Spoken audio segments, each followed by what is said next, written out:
Hi guys! Magandang gabi! Welcome back dito sa Gandara SRU channel for Showbiz Update.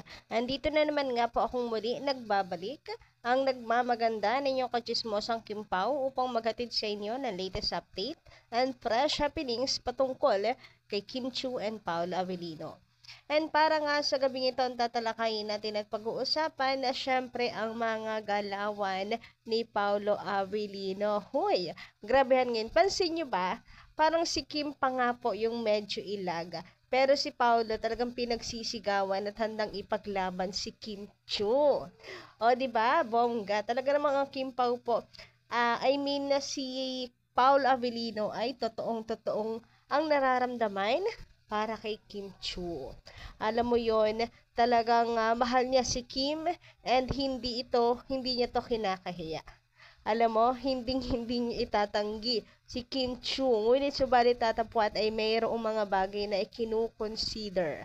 But before that, sa mga hindi pa nakasubscribe dito sa ating channel, maaari lamang napindutin po ninyo ang subscribe button at ang notification bell para maging updated ka at ma-notify tuwing may bago tayong chika at balita hinggil sa Kim Pao. Basta mga balita na may kinalaman kay Kim Chiu and Paolo Avellino, sagot na po natin yan.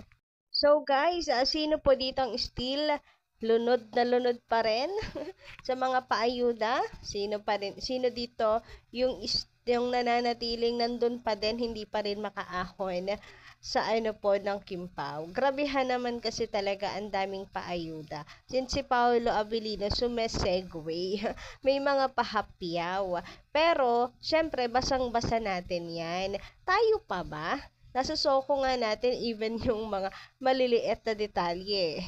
Anyway, eto na nga, sabi po dito, no, basahin nga natin ang komento nitong si Madam Norma Dayag. Sabi niya dito, Gandara, very obvious na nga yung concern at pag-aalaga ni Kimi kay Pao.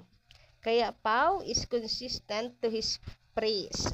You beside me. God bless Kim Pao and all their fans and you Gandara and family. Thank you so much po, Madam Norma. About naman kay Paolo and Kim, yes, si Kimi kasi natural na sa kanyang pagiging sweet, maalaga. Talagang touchy rin kasi itong si Kimi. Very maalaga po talaga at sweet. Pero syempre, pagdating po sa public, hindi si Kimi PDA. Ano kasi siya, conservative.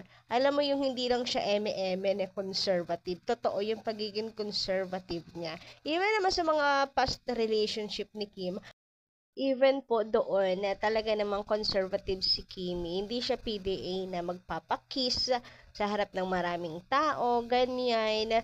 Yung sweetness, may sweetness, pero nandun yung paggalang pa rin kasi sa sarili. Pero syempre, pag in private, talagang napakamaalaga nitong si Kim Chiu. And si Paolo naman, totoo po yan, napaka-consistent sa kanya pong mga praise. Sa kanya mga sinasabi, sa kanya pong feelings kay Kim Chiu. And until now, nararamdaman natin yan na yung alab ng pagkagusto, pagka-in love ni Pao kay Kim, nandun pa din. Kahit dekada na yung nagdaan, grabehan nga yun.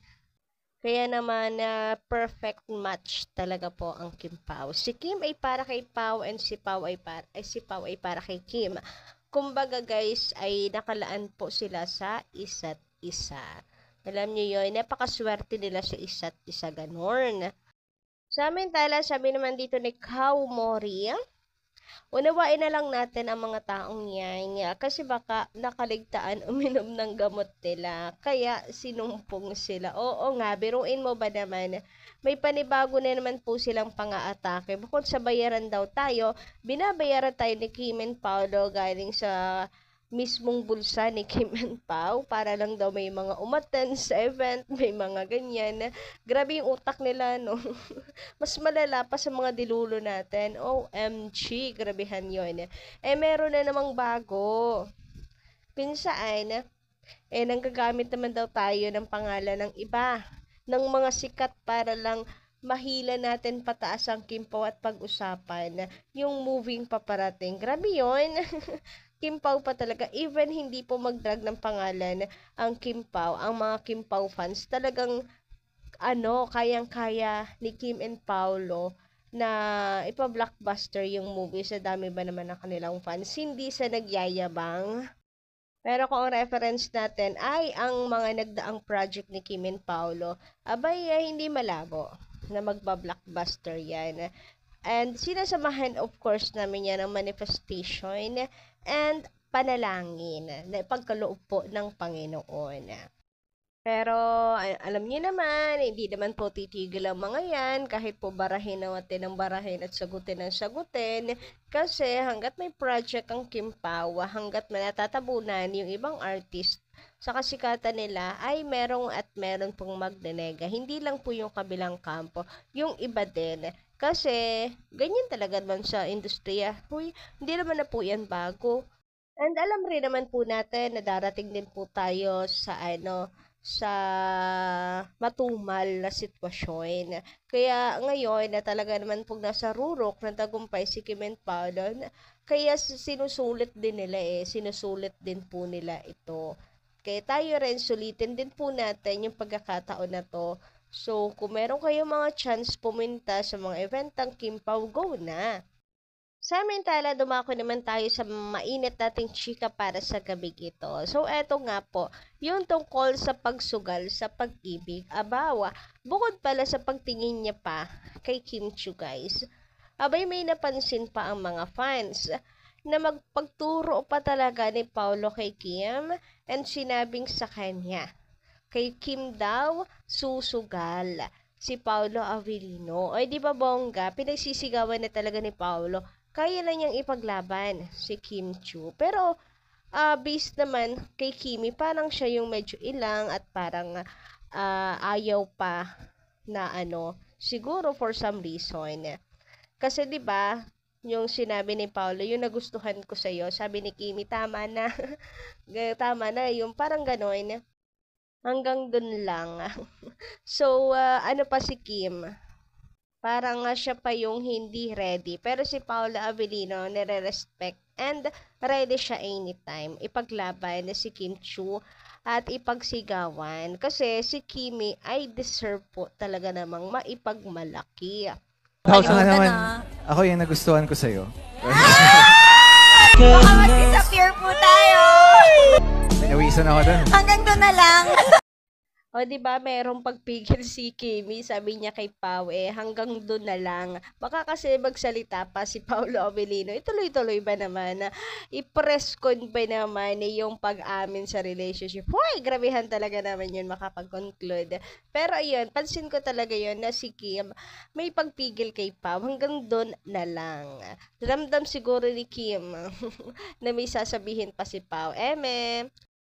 Pero mas dito tayo naman sa sentro ng ating update, yung pagturo ni Pao kay Kim. So, merong pailalim moves itong si Pao. Siguro alam kasi ni Pao na pipigilan siya ni Kimi, kaya may pagbulong na lang. So, patalasan na lang po talaga ng mga mata to, guys, at pabilisan mag-lip read. So, thank you so much sa mga paayuda ng ating mga ka-Kim Pao fans. Napakabilis naman talaga. Napakalilinaw ng mga mata at napakatatalino rin naman talaga. So, eto ngayon tungkol sa susugal and biglang turo naman ni Paolo kay Kim. Tingnan niyo to. Sabi ni Paolo sa kanya, meaning kay Kim Chiu siya susugal. Tapos si Kimi ay napatawa lang. Hindi niya, siguro tumatawa lang siya to entertain the people, pero hindi niya nahalata na may pag-amin dito si Paolo Avellino. Ang importante susugal. Willing pa rin sumugal.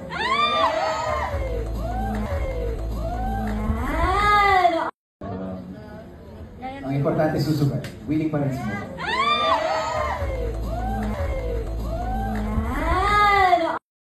Samantala, let's move on and basahin ang komento ni Madam Emelita Brayones Mercado. Sabi niya dito, magandang gabi. Hindi, Ma'am Gandara. Baby face naman ang Kim Pao at hindi naman high school si Sanchay at ang F4. At saka hindi rin naman naka-uniform yung age naman ng Kim Pao pang college. Gano'n naman ang mga bida ng F4, college sila. Yung mga bitter, ipipilit na promo lang ang kaswitan ng Kim Pao. Hindi kami dapat magpaliwanag. Basta Kim Pao magjowa at totoo. Lahat na nakikita natin off and on cam. Kaya yung mga basher na bitter, sorry na lang kayo. Yes, true. Sorry na lang kayo. Kung ipagpipilitan nyo na promo lang ang Kim Pao, sorry, wala kasi kayong alam sa kanila or sadyang nagbubulag-bulagan kayo dahil meron kayong bet na iba for Paul Avellino. Pero syempre, yung mga bet nyo naman na yan ay hindi naman masusunod. Puso pa rin ni Paul Avellino ang masusunod. Sabi nga ni Pao, bukod sa kagandahan, mas nai-inlove siya sa ugali, sa personality. Katulad ng kay Kim Chiu, 'di ba? Lahat ng impression niya kay Kim Chiu totoo pala. So lahat ng gusto pala niya sa isang babae, ideal girl, na nakikita niya kay Kim, kaya niya nagustuhan, totoo daw pala. So, dun pa lang sa sinabi na yun ni Paolo Avellino, hindi siya nagsisisi na gusto niya si Kim Chiu. Kasi lahat naman na impression niya kay Kim ay totoo. So, guys, sa bonus na lang na talagang napakaganda at napakabatang tingnan nitong si Kim Chiu. Diba, bongga? About naman sa Meet Your Garden, bet na bet ko rin.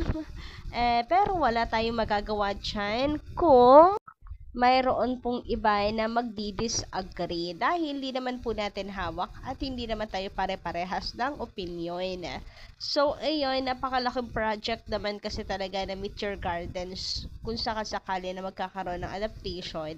Kaya panigurado ay malaking usapin yan. So, kayo guys, anong inyong masisay patungkol dito? Maraming salamat pala sa inyong pakikinig at pa-comment lang sa baba na inyong kwento, salubin at reaction. And please don't forget to click the subscribe button and notification bell for more updates. Maraming salamat!